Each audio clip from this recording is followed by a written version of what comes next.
Bwana ni aje? Mambo vipi? Harakati. Niko ndani ya kijiwe cha bajaji Chief Kingalu. Niko na wana hapa. Najaribu kuongea nao mawili matatu, hususan juu ya wito mkubwa wa maandamano yenye machafuko ndani yake ambayo yalifanyika Oktoba 29, 31 na madhara yake kwa jamii. Je, madhara yale yaliwatokea kwao yamewaathiri kiwango gani? Na wana ushauri gani kwa vijana wa Gen Z mitaani juu ya hayo madhara kuto kurudia tena kutokea Desemba 25 au tarehe nyingine yoyote ile ambayo inakusudiwa kupangwa jambo hilo kwa maslahi mapana ya Jamhuri ya Muungano wa Tanzania tokea Morogoro kwenda Tanzania nzima? Karibu, tuanze na wewe hapo. Karibu.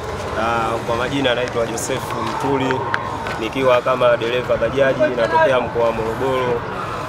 Nilikuwa na shauri kwa vijana wenzangu kuhusu hayo maandamano wanataka kufanya, yametupa hasara kubwa sana kwa sisi madereva bajaji hapa Kingalu.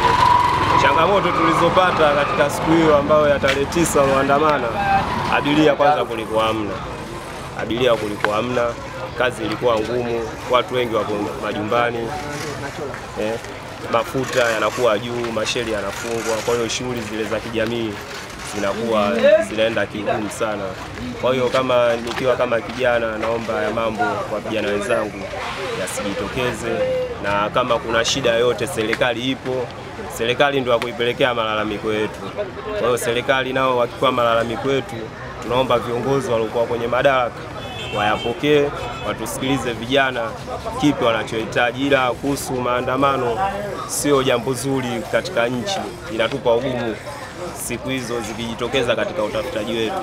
Kwa hiyo mimi naomba vijana wenzangu wafikishe hoja zao kwenye vyombo husika, na vyombo husika vitusikilize kama vijana, zote kutatua changamoto zetu ili ya mambo yasijirudie katika taifa letu, ili mambo mengine yaendelee katika nchi kwa usalama na amani kama tulivyozoea. Naitwa Enosh Elias Mwakajwanga, ni dereva wa bajaji hapa Kingalu.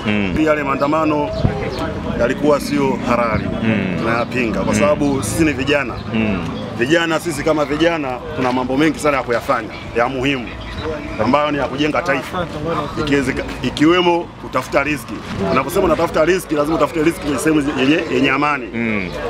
Pakiwepo na ghasia yoyote ile ya kuhatarisha amani, utulivu wa kutafuta pesa utakuwa haupo, itakuwa ni kukimbizana. Sasa tabia kama hiyo sisi tunaipinga kama madereva. Kwamba sisi tunategemea amani ikiwepo, raia watakuja hapa, watapata usafiri, watafikisha sehemu zao salama, na sisi tutapata riziki. Lakini ile maandamano ya Disemba ile 20 ngapi ile ilikuwa kwetu kidogo imetuletea shida. Kwa sababu mafuta yalikuwa yapatikaniki. Oktoba 29 watu walikufa, sehemu ambazo zilitokea, lakini tunashukuru Mungu hapa kwetu Morogoro ya kutokea, lakini tulipata taarifa ndugu zetu walipata maafa, walifariki, mafuta yalikuwa bei, raia walikuwa hawaji, wanaogopa, tumewekewa lockdown kwamba tusitoke. Sasa nchi hii tuna nchi huru ambayo sisi kwa muda wote tunatoka tunapata riziki. Kwa hiyo ndio hicho mkuu. Ni sumu kubwa sana serikali ikishasema maandamano hayatakiwi. Kwa sababu wanamaanisha nini? Hawamkatazi mtu kufanya maandamano. Maandamano ni kila haki, yani maandamano ni haki kwa raia ambao kufanya kile kitu kufikisha ujumbe sehemu husika. Lakini sasa maandamano hayo yanafanisha kuvunja amani. Kwa serikali wanajua hata kama tukiruhusu maandamano yatokee, lakini kutakuwa na grupu la watu wachache kuanzisha vurugu na kuweza kuvunja uhuru wa maandamano usipokuwepo, na itilafu nyingine inaweza kutokea kubwa zaidi hata ambayo iliyopita Oktoba 29.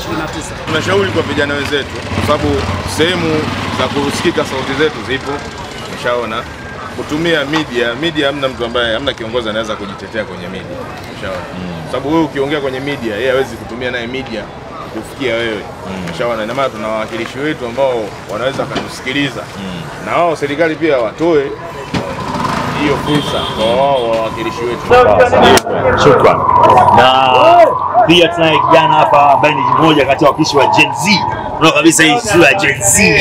Hebu tuambie Gen Z kama Gen Z, unaangalia Gen Z wenzako kule, Gen Z wa Morogoro na mikoa mingine yote. Karibu Gen Z, waambie Gen Z wenzako. Majina mimi naitwa Lawrence Rafael Bongi. Mimi ni dereva bajaji kwa mkoa wa Morogoro kwenye kituo cha Kingalu. Kwa ushauri wangu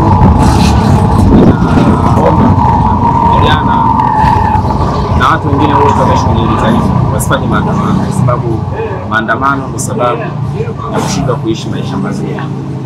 Tukifanya maandamano, tatu yangu kubwa, serikali na tatu yangu kubwa, tutasababisha migongano mbalimbali. Kwa mfano, tumefanya maandamano, tumepata uharibifu wa miundombinu, watu wameharibiwa mali zao, pia vijana na watu wengine wengi wamekufa.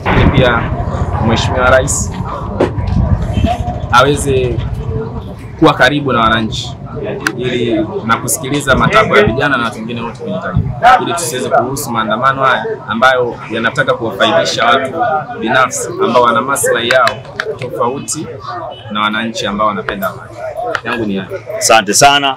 Nadhani nimesikia sauti za wana Morogoro ambao wanawakilisha madereva bajaji hapa stendi ya Chief Kingalu, wakisisitiza ujumbe wao kwa jamii, kwa taifa letu na kwa vijana wa Gen Z na wananchi kwa ujumla, ya kwamba kila mmoja kwa upeo walionao, kwa masikio walionao na ufahamu walionao, ameyasikia alionenwa hapa. Hamna hata mmoja anayesupport na kukubaliana na machafuko yanayobeba jina la maandamano kwa taifa la Tanzania, maana mambo mengi yanasimama. Hivyo Morogoro hawako tayari, Morogoro hatuko tayari, Tanzania nzima tusiwe tayari kukubali kuchafua taifa letu la Tanzania. Morogoro oye, Tanzania oye, wanangu wa Chief Kingalu oye. Saluti nyingi sana, heshima kwenu, asanteni wa Tanzania.